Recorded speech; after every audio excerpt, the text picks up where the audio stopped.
Well, last night was night 2 of the Democratic National Convention, and the Democrats rolled out their biggest stars, their heaviest hitters, Michelle and Barack Obama, who were clearly put on Tuesday to enthuse their voters, but also to keep them far enough away from Kamala's remarks on Thursday that no one's thinking about the contrast in ability. And boy, do the Obamas have ability. They're great speakers. Great. At least on prompter.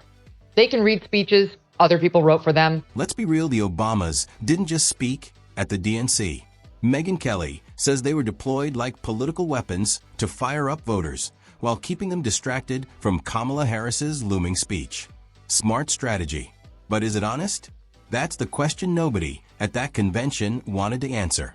With all of the appropriate dramatics, tone, moments of emphasis, and it helps when you start out already a god before the audience that you are addressing, right? You go in there with such goodwill. They're ready. Whatever you say, you could have been like, pineapple, pineapple. They'd be cheering the same way.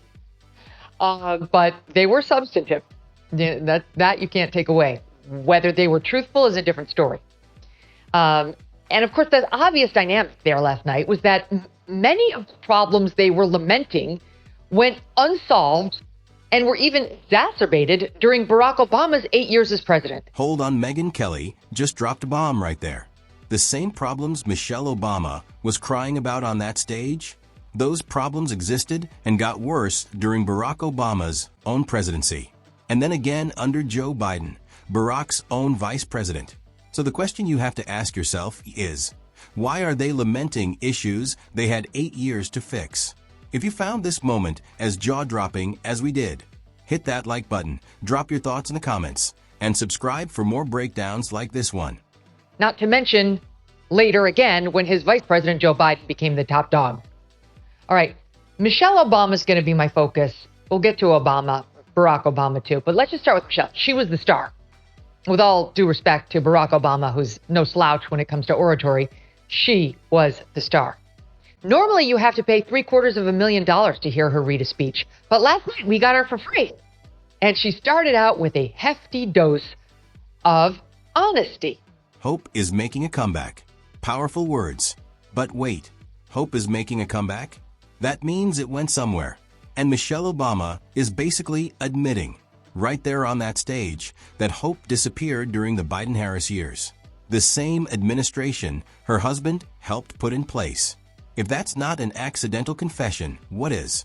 Megyn Kelly is absolutely right to call this out. The crowd cheered, but the contradiction was loud. We're feeling it here in this arena, but it's spreading all across this country we love. A familiar feeling that's been buried too deep for far too long. You know what I'm talking about. It's the contagious power of hope. The anticipation, the energy, the exhilaration of once again being on the cusp of a brighter day. The chance to vanquish the demons of fear, division, and hate that have consumed us. This is where things get really interesting.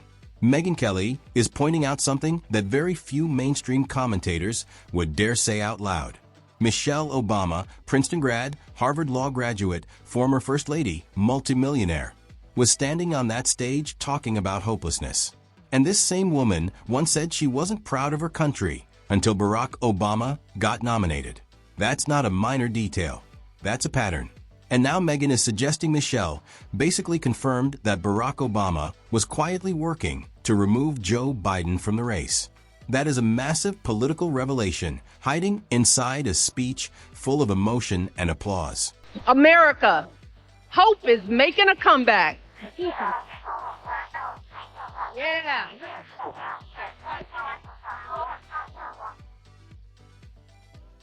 It doesn't seem like she's been enjoying the Biden-Harris years so much. You're not alone, Michelle. But why? Why is she feeling so hopeless? Honestly, sincere question. Why is Michelle Obama so hopeless? This multimillionaire who went to Princeton and Harvard Law School, who became First Lady of the United States, who thought so much of herself she called her own memoir Becoming. becoming. Double entendre, get it? A deep pit in her stomach, a palpable sense of dread. Those are not the words of someone who was enthusiastically supporting the sitting president and vice president of the United States. Those are the words of someone who had serious doubts, serious private concerns about the direction of the country under Biden and Harris. And Megyn Kelly is absolutely right. The Biden family was watching that speech. Imagine being Joe Biden, hearing the former First Lady describe your presidency as something that made her feel dread. That is brutal. That is cold. And it was said with a smile. That she's hopeless? Makes sense, since she said it wasn't until her husband was nominated for president that she'd ever felt proud of her country. So she's got a bit of a negative Nelly problem privately. It seems unless Michelle and Barack are being actively adored and lavished with praise and accomplishments, she gets a little bitter. Then she ended any doubt that Barack Obama was maneuvering behind the scenes to oust Joe Biden, which we knew, but they haven't admitted it explicitly. This is as close as we're going to get. Take a listen to how she's been feeling about Mr. Biden's candidacy. And here comes the Relatability Act. Michelle Obama, a woman whose net worth is reported to be in the tens of millions, wants the audience to see her as a regular working-class girl from Chicago who is suspicious of wealthy people. And look, her roots are real, her upbringing was modest, and that's genuinely admirable. But Megyn Kelly's point is sharp. You cannot stand in front of millions of Americans and paint yourself as the voice of the common person while simultaneously owning multiple luxury properties across the country worth tens of millions of dollars. That gap between the story and the reality, that's the contradiction that deserves to be examined. To be honest, I am realizing that until recently, I have mourned the dimming of that hope. And maybe you've experienced the same feelings, that deep pit in my stomach, a palpable sense of dread about the future. Oh, wow. Thanks a lot, Michelle. Sure, that's what the Bidens were thinking. Not exactly a ringing endorsement of our sitting president. And what are the odds, for those of you still wondering what hand Obama had in this coup or this ouster, that Michelle Obama kept her feelings to herself? Folks who took more than they needed.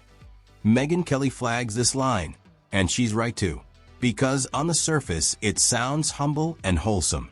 But think about what it really means. Who decides what you need? Who decides when you've had enough? The government? Because that is exactly what this language points toward. And this is not new thinking. This goes all the way back to Barack Obama's famous Joe the Plumber moment in 2008, when he told a hardworking small business owner that he wanted to spread the wealth around. Same philosophy, different packaging, but the message has never changed. Or that her husband didn't share in them. Or that her husband saw Joe Biden's chances as absolutely terrific. All right. Anyway, they're happy now. Joyful, even. Word of the night, of the convention, of the election. Joyful. And, of course, on brand, hopeful. They are the party of hope and joy. Hope and joy. Got it? Pay no attention to the babies being aborted outside of their convention. That's also hopeful and joyful. She tried to set herself up as someone we can all relate to. Just a working class girl on the south side of Chicago who comes from a line of people suspicious of rich, fat cats. Listen to this bit. It's about her mom.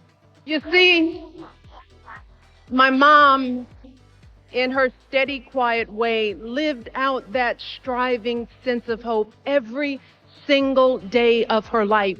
Barack Obama actually said on camera, "I do think at a certain point you've made enough money." Let that sink in. The President of the United States told the American people there is a limit to how successful you are allowed to be. That is not the American dream. That is the opposite of it. And now Michelle Obama is echoing the exact same idea on the DNC stage. Megyn Kelly is connecting these dots clearly. This isn't just political rhetoric. This is a consistent, long-held worldview that believes the government should be the one deciding your financial ceiling. Would you be okay with that? She believed that all children, all people have value, that anyone can succeed if given the opportunity. She and my father didn't aspire to be wealthy. In fact, they were suspicious of folks who took more than they needed. Folks who took more than they needed. Sounds kind of communist-y, Michelle. Later in the speech, she accused Republicans of, quote, prioritizing building their wealth over ensuring that everyone has enough. 4 luxury properties, nearly $100 million in reported net worth, a $20 million estate in Martha's Vineyard. And this is the couple lecturing everyday Americans about taking more than they need. Megyn Kelly isn't saying success is wrong. She's saying the hypocrisy is stunning. You cannot tell working Americans they shouldn't aspire to build wealth while you yourself are sitting on multiple mansions across the country. The Obamas built enormous personal wealth, largely off the back of public service and speaking fees. That's their right, but it makes the moralizing on stage feel very hollow, very fast. See, Michelle and Kamala want to decide when you have enough. How much wealth is enough for you? And it's not until others have enough. But in America, we encourage people to work hard on the promise that anything is possible. The American dream is you can make more of your life than you started out with. There's no addendum that says, once you have what, quote, you need, what the government deems, quote, enough, you need to stop, per the U.S. government. This is just like her husband. Remember Joe the plumber in 2008? The story dominated the news cycle for weeks, months even. This might be the sharpest moment in the entire breakdown. Michelle Obama said Kamala Harris never had the luxury of failing forward, meaning being propped up by privilege or connections. But Megyn Kelly just laid out the receipts. Kamala Harris didn't win a single primary. Her own party didn't want her. Her approval ratings were at historic lows. And yet she was handed the presidential nomination without a single vote being cast by the American public. If that is not the definition of failing forward, being elevated despite failing, then what exactly is? Michelle Obama goes nuts with this claim, and Megyn Kelly exposes it line by line. Poor Joe died an early death at age 49 years later. But in 2008, he was the news cycle because he confronted Barack Obama on a rope line about the fact that he worked very hard for over a decade to build his business. And now that he was just starting to edge up, looking at expanding, he was about to get hit with a Barack Obama tax, an additional tax increase. And they had this exchange on a rope line and where he asked Barack Obama, then candidate Barack Obama, about this tax hike. And Obama defended his tax hike, saying he wants to spread the wealth around. Michelle Obama said Democrats don't whine to get ahead. Then Megyn Kelly reminds us that Hillary Clinton spent 4 years calling Donald Trump an illegitimate president and blaming Russia for her loss. Then there's Stacey Abrams, who acted like the actual governor of Georgia for years after losing her election. That is textbook whining. And Tim Walz, held up as a vice presidential pick, reportedly abandoned his National Guard unit before an Iraq deployment and failed to send National Guard troops to Minneapolis while the city burned. The contradictions here are not subtle. They are erupting right in the middle of Michelle Obama's own speech. He wanted plumbers like Joe to pay for other people. Barack Obama later admitted on camera that, quote, I do think at a certain point you've made enough money. That's how people think. They adorn this principle in nice language like, we need to make sure everyone has enough. And what they mean is they need to take money from the people who have worked hard and succeeded and give it to others who may not have worked hard in comparison, who may have not have done anything. Yes, there may be some people who have fallen on hard times, and we have a social safety net for them. This mindset is a little socialistic. That's truth. Michelle Obama's birtherism point has weight, and Megyn Kelly acknowledges it was deserved. Donald Trump's years-long campaign questioning Barack Obama's birthplace was wrong, and it caused real harm. But here is where the speech goes too far, according to Megyn Kelly. Michelle Obama frames it as Donald Trump being threatened by 2 successful black people. But Megyn Kelly's response is sharp. If Donald Trump truly feared successful black Americans, why was he running to be president? A job held for 8 years by Barack Obama himself. That line landed like a thunderclap in the arena, but the logic doesn't hold up under examination. And that's why Tim Walz, by the way, is the perfect running mate for Kamala. So how much is enough money, according to the Obamas? $70 million, because public reports estimate that that is their net worth, parlayed on the back of Barack Obama's 14 years of holding political office. He did not spend 50 years in government service. He did a stint in the Illinois State Senate. He did a couple years in the U.S. Senate before he ran for office and won. All right, then he did 2 terms as president. And off of that, he's made himself over $100 million. Almost $100 million, probably over, to be honest. We don't know all of the earnings. The Obamas reportedly own 4 luxury properties. The jobs numbers just landed, and they are devastating. The U.S. economy created 88,000 fewer jobs than originally reported in a single year, the largest downward revision in 15 years. Job growth was nearly 30% less than what the public was told, and the crowd at the DNC was cheering while these numbers were hitting the wire. Megyn Kelly makes the obvious point. Whether you call them black jobs, white jobs, or any jobs, Americans need work. And the data shows that under the Biden-Harris administration, the jobs picture is significantly worse than the American public was led to believe. A home in Martha's Vineyard, estimated to be worth some $20 million, in addition to properties in Washington, D.C., reportedly bought for $8.1 million, beachfront home in Hawaii, reportedly bought for $8.7 million, and a home bought in Chicago for $1.65 million. Is that more than you need, Mr. Obama, Mrs. Obama? Now, Michelle does not like Donald Trump, and for this, I cannot blame her. But the cluelessness of her main attack against him was palpable. Speaking about Kamala, right, she was doing the contrast between Trump and Kamala. Michelle said, she understands, Kamala understands. The double standard here is breathtaking, and Megyn Kelly calls it out without hesitation. The Obamas spent an entire night lecturing America about dignity, respect, and empathy. Then they called Donald Trump a racist, a misogynist, a con man, and a liar, all in the same speech. Barack Obama mocked childish nicknames. But apparently calling your political opponent a bigot and a fraudster is the height of dignified discourse. And then Michelle Obama described policies that many European countries have now adopted, protecting minors from irreversible medical procedures, as demonizing children. That framing is destroyed the moment you look at what those policies actually say. That most of us will never be afforded the grace of failing forward. Kamala knows that. She literally just got elevated to the nominee for president after not winning a single primary in a country in which she has record low approval ratings and in which most of her own party, including you, reportedly, Michelle, did not want her or think she could handle the job of president. It feels a little like failing forward to me.